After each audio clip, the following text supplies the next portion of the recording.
It is my pleasure to welcome Saleha Mohsin to the show, and she is the author of a new book entitled Paper Soldiers: How the Weaponization of the Dollar Changed the World Order. This is a fascinating topic. Of course, we've discussed this topic before, but I can't wait to hear what she has to say about it. And we can really see how this whole picture, Bretton Woods forward, I believe, she's going to talk about it that way.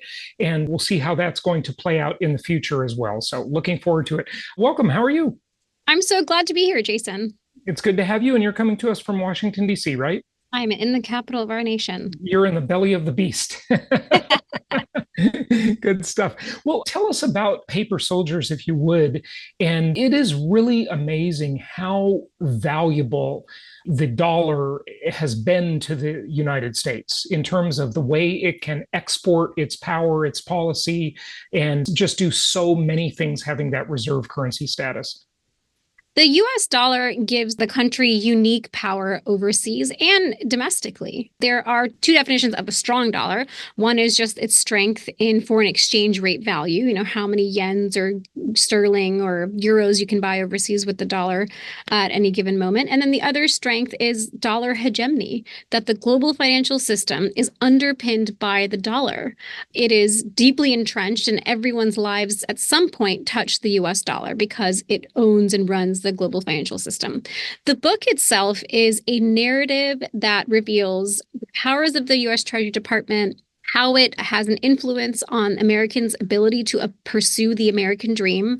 It is a story of how the country went from this Hercules in a cradle in 1776 to this global superpower, and it's told through the lens of our currency and our currency policy. And I take readers in powerful rooms in Washington, in the halls of Congress, the Oval Office, inside the Treasury Department, to finance ministries and G7 and G20 meetings around the world. But I also take readers on a journey to places like Moraine, Ohio, and Weirton, West Virginia, where we've seen some of the negative effects and the downsides of having a strong dollar play out domestically, and kind of unpack how that brought us to where we are today, which is a country that is looking at increasingly populist economic policies, and also seeing some global uncertainty from foreign countries as they look at the US, and seeing our global power being challenged, therefore the dollar's power being challenged. Is it fair to say this all started with Bretton Woods just before the end of World War II? Or, maybe paint us a picture, if you would, of what was the world like before that? Yeah. So Jason, I start the book in 1862 when Treasury Secretary Salmon P. Chase, the U.S. was in the midst of the Civil War, and the Treasury Secretary saw that the government's coffers were empty. They needed money. The North needed money. And so he decided, okay, we need a paper currency, which some lawmakers called, quote, immoral, which is interesting to think about how people talk about CBDCs and cryptos today, that back then paper currency Paper currency was immoral. Yeah. So new technology is always scary, but I mean, compared to gold, that was the comparison, yes, right? exactly. Or Yeah. precious How metals. dare we look at avoid precious metals and go for paper, right? Yeah, How is this going to be? This is a joke. It was a country that was not sure. even a century old. Everyone was kind of wondering, when is this country going to run out of steam? Is it really Hercules in a cradle or something else? And so that is kind of where the starting point that I choose. Things really are revved up with Bretton Woods, because as World War II was coming to a close, the U.S. currency was by design at the Bretton Woods conference deemed the world's reserve asset. And that's really when the story in earnest begins. And then I take you through the rest of the 1900s. There's the Plaza Accord, the Louvre Accord, when government officials worked hard to kind of control the currency market quite a bit in the dollar's value. And then I dig deep with Bob Rubin. And then the weaponization part really begins with 9/11, when George W. Bush, when he takes his very first act in the war on terror, which was not a military tank rolling in, it was economic sanctions and using the power of the dollar to track terrorist money flows. And then I kind of take you. I mean, we did sanctioning before 9/11. That wasn't the first. I mean, why 9/11? Why do you pick that? Because certainly one could argue that we were weaponizing the dollar in 1971. Maybe we weaponized it the most, right? When Nixon took us off the gold standard, that was really when the dollar. I mean, that's an amazing con that we got away with that. Really, I don't know if you agree, but Right. I mean, agree or disagree doesn't, I kind of set that aside. But that moment when Nixon went off the gold standard had more to do with domestic policy. Inflation was kind of running rampant. The US didn't have enough dollars to continue the peg to gold. And so right. that was almost, you could say it's a technical thing. Like it's just not sustainable for us anymore. And yes, it happened in secret. There's no good way to give that kind of message to the world. Yeah. The reason I start with 9/11 in terms of weaponization is that, yes, the US did impose economic sanctions the first round. I think we're on Great Britain in the 1800s. So we've had Oh, the wow. sanctions, yeah, the sanctions unit treasury, the Office of Foreign Assets Control, or OFAC, has existed for more than a century, I think. But until 9/11, it was a very blunt and almost underdeveloped instrument Okay. without great big returns. And actually, the unit at Treasury was considered an orphan of Treasury. No one paid attention to it. It didn't have an undersecretary that was following it. Treasury secretaries didn't pay attention to it. But Interesting. 9/11, the leaders realized that if we can get to how terrorists are financing their attacks using the dollar Yeah. and corrupting the system and using the dollar for corrupt means, then we can choke that off and thwart future attacks. And that's what happened. And since 9/11, the US has seen the use of economic sanctions increase by almost 1,000%. Since 9/11, Oh, Treasury has established a separate terrorism and financial intelligence unit to really amplify economic sanctions work. And since 9/11, that tool has become incredibly sophisticated. The space between words and war, so diplomacy and war, that gap is what economic sanctions are. And there is so much to be done there by the US. We've seen it with Venezuela, Iran, North Korea, and now Russia. certainly Russia. Yeah. It just begs the question, doesn't it? Will that backfire, or has it already backfired? I mean, the Russia sanctions have been so enormous and so widespread. Biden just issued another batch of them recently. It's making a lot of Americans look at second citizenship options, and they look at the way they've attacked the oligarchs and so forth. And I'm not really making a moral judgment on it, but whenever someone else is a target, you always have to realize you might be next, right? It may be just or not, it doesn't matter. The fact that they're using this weapon is something that concerns people. Has it backfired at all, or will it backfire, do you think? The case I make in the book is that it's too soon to say, but something has shifted for sure.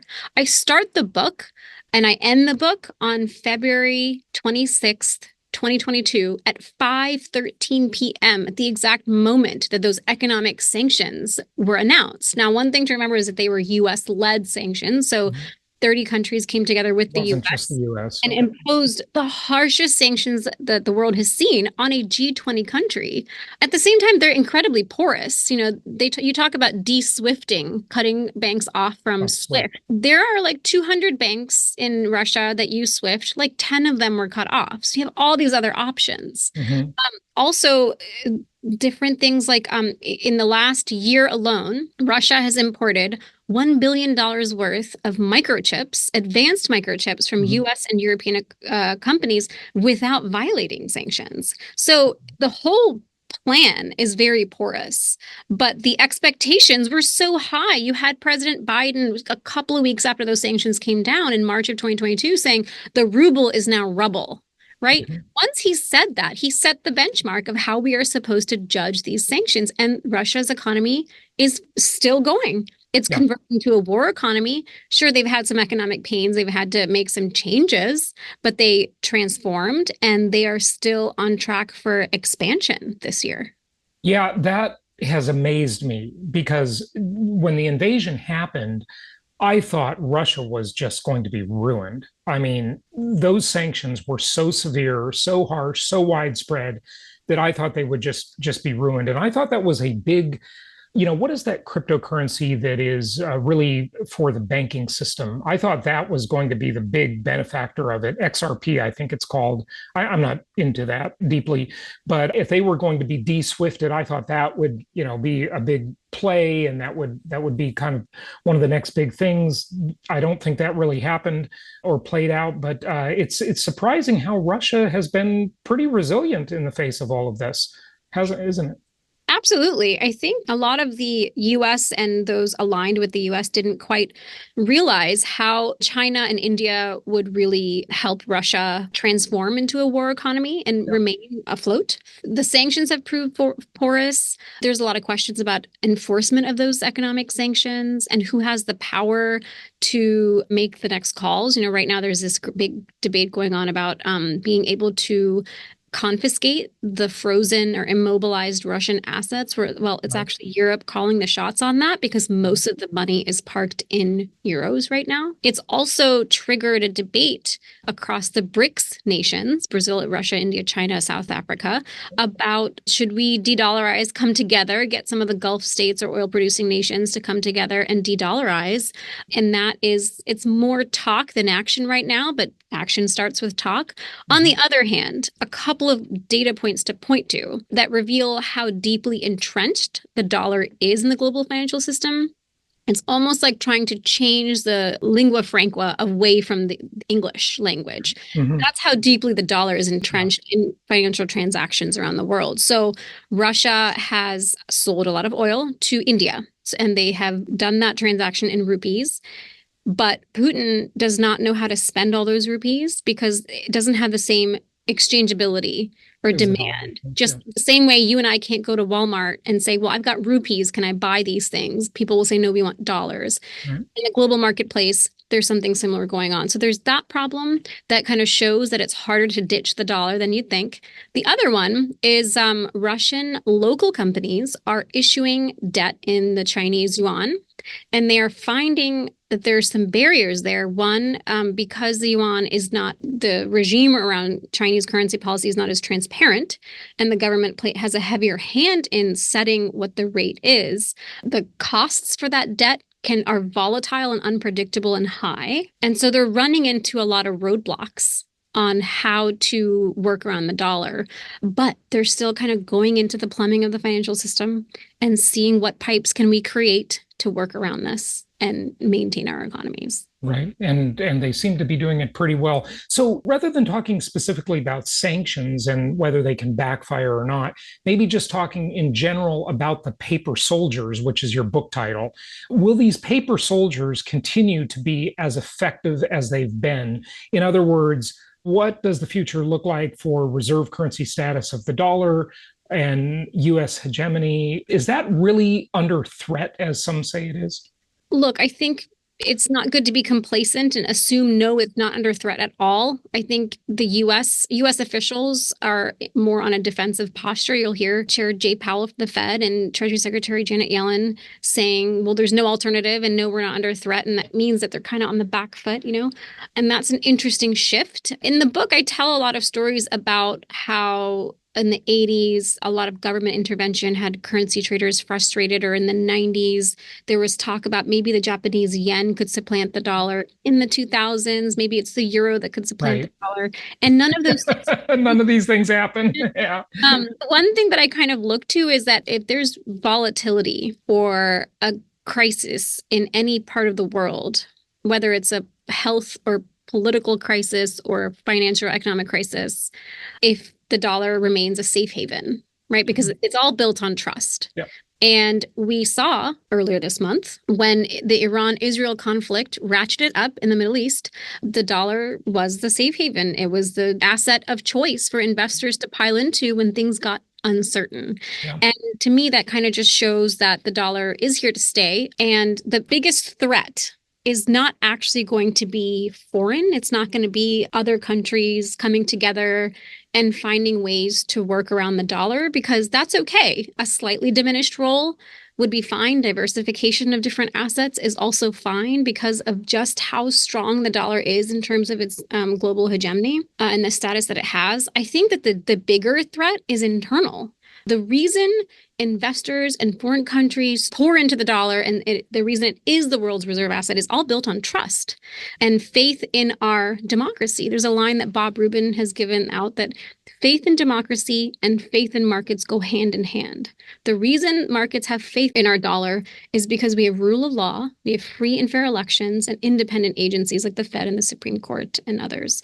But those are looking slightly shaky right now. And we're a strong democracy because we are not afraid to become self-critical. And we're in a very self-critical moment right now. And that's happened in America's history many times. And so when you're in it, it's hard to see your way out. But without unity, we can't address what is the biggest threat to the dollar, which is our $34 trillion deficit. Okay, so I'm glad you brought that up because where I want to go is your thoughts on the future, inflationary, deflationary, disinflationary. I say inflationary, but the $34 trillion, now the interest cost, as you well know, is becoming so enormous, especially with higher rates that need to be paid to the holders of the debt. We're going to add $1 trillion every 100 days now, just because of the debt service cost. It's hard to fathom the significance of that. It's hard to fathom, and you can't explain that in like a pithy TikTok news bite way, right? That grabs attention. You mean you can't explain everything in a 59-second short on YouTube? No, and it's something that's really serious. Yeah. You know, yes, our debt interest costs. First of all, the debt load is so high, but also most of that debt was issued and piled on since 2001, and then especially since 2008. The global financial crisis, and Federal Reserve interest rates have been so low, and now they're creeping up. And we're still in the single digits, right? In the 80s, it was double digit interest rates, 13, 14%. But the debt was lower then. Yeah. You know, it's kind of like people that talk about houses, right? And how unaffordable housing is. And they say, well, you know, back when I bought my house, baby boomer says, interest rates were 14% or 18% or whatever they were on a mortgage. But the house cost you $60,000. Okay. It's a different deal. That's true. I like this. I'm going to start bringing this up. Okay, boomer, okay, zoomer. Yeah. So the debt interest load is huge. And the thing is, to address the interest cost or just the core problem, the deficit, we need bipartisanship. And right now we have a country and we have lawmakers that can't agree on the color of the sky, the color of the grass, right? And having to rein in the deficit, it's going to be a lot of tough decisions that cause some economic pain that needs to be sold to constituents who have faith in their leaders and their willingness to reach across the aisle and what they're getting out of it. And we don't have that. You think that's going to happen? You are much more optimistic than I. I mean, look, politicians get in power and stay in power by making lots of promises, by basically buying the votes. And to buy the votes, you need to hand out goodies and pork barrel legislation. Deficit goodies, yeah. Right. And what that, the very second sentence of my book is all empires think they're special, but all empires fall. Now, the US may not be an empire in the historical traditional sense, but we're a superpower. And if you study past superpowers, many of them, most of them, the trouble starts when they are too deep in debt. Yeah, right. Okay, so I appreciate your thoughts on the solution for it, even though I don't think it's going to happen. But I hope you're right. I hope it does. So what does the future look like then? Are we going to see just massive amounts of inflation because of this debt load and debt service costs, not to mention the unfunded entitlements into the future? I mean, some of Lawrence Kutlakoff's been on my show several times, and he estimates, well, he used to estimate, he kind of walked that back a bit, but he used to estimate that unfunded entitlement obligation was $220 trillion. Now, he has come off of that a bit, but it's still high no matter what it is. If it's 60 trillion, if it's 220 trillion, it doesn't matter. It's a lot of money to keep those promises into the future, in addition to the 34 trillion we already have, right? So what does the future look like? to try to figure out what the future could possibly look like, you need to know how we got here, right? So in the book, that's what I endeavored to do. I take you to rooms with Treasury and press conferences with Treasury officials to hear how Treasury secretaries talk about currency policy, why it matters, why traders in the world care and should care. I also take readers to places like Weirton, West Virginia, and Moraine, Ohio, which I mentioned, to show how our U.S. currency policy for the last 30 years underpinned globalization, but there were downsides to that. So I take you to the towns where that you can kind of see and illustrate what those negatives were and what brought the rise of Donald Trump, of Bernie Sanders, of other populist figures and policies around the world, actually. First, we got a president who did an about face on globalism. It was so shocking to people, but he was the only one to hear how voters in America and across the Rust Belt states in the manufacturing sector had suffered through a lot of economic scarring and were overlooked by Washington for a long time as everyone else kind of benefited from globalization. So he had turned the country inward to more protectionist policies to protect our own economy first. Then that becomes a bipartisan about face because Biden adopted, we went from America first and make America great again to buy America and friendshoring. It's all populism. And what the next generation of Treasury officials who are helping run the economy or sort of executing on fiscal policy and economic policy making, they're going to be dealing with a country, with America that has a diminished role globally. And so there needs to be more behind diplomacy and diplomatic efforts than just words and the fact that we're the big guy and we're the biggest kids in the block. But what I will point to, and this is why I have hope, is that the U.S. is the world's largest economy. The owner of the world's reserve asset has historically largely been whoever is the world's largest economy and has that political and economic influence. You would have to take numbers 2, 3, and 4 on that list, put them together, and then you'll get bigger than the U.S. That is how far ahead we are from number 2 in anyone. So as long as the U.S. is not complacent and uses this self-critical moment and weathers the criticism from abroad and the global rethink about exposure to the U.S. and being beholden to U.S. policies, because the U.S. exports foreign policy goals through the dollar, its dollar ownership.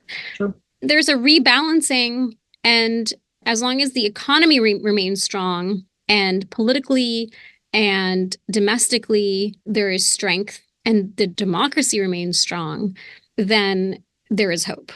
Mm-hmm. Yeah.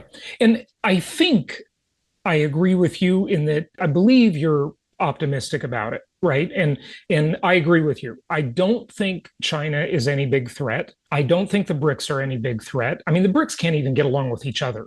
So they're not exactly, granted, the United States can't get along with each other either, arguably, but it's much different. The U.S. is so vastly far ahead in so many ways. I mean, China's banking, real estate, and demographic problems alone are enough to just really weigh on China's future. I think I agree. The other thing that's a little bit less talked about, and it's almost indelicate to say, but I'm going to say it, is that as long as, in 10, 15, 20, 50 years, we remain a democracy that has free and fair elections and the rule of law and the independent agencies, no one can really touch us. Because if you look at the other countries that are trying to become superpowers, if you look at the BRICS plus, a lot of those are run by autocratic nations. Oh, no question. Yeah. Right. And so what happens, when we have a transfer of power, it has so far been peaceful. Hopefully it remains peaceful. And it's predictable. Every 4 to 8 years, there's a change. And it's going to come down to votes in the Electoral College. But in other countries, it's someone's death that largely triggers it, or a coup. And when those things happen, countries are focused inward, not to maintaining their alliances and new currency pacts. They're trying to figure out, there's a power grab, a power vacuum. How do we survive this? Social uprising, economic unrest, everything. And when that is all kind of happening, hopefully, as long as the U.S. continues as we have for the last 2 centuries, we're fine. Yeah, I couldn't agree more. Just wrap it up with any of your thoughts in general, questions I didn't ask you, anything you want to tell the audience, just generally speaking about the book, about the future, whatever. Yeah, I wrote this book because I covered Treasury for 8 years or 6 years before I wrote the book, and I've been covering currency policy from the government perspective for my whole 10 years at Bloomberg, and it's so fascinating. You can learn so much about what policymakers are thinking, what's going on in the economy through this currency lens.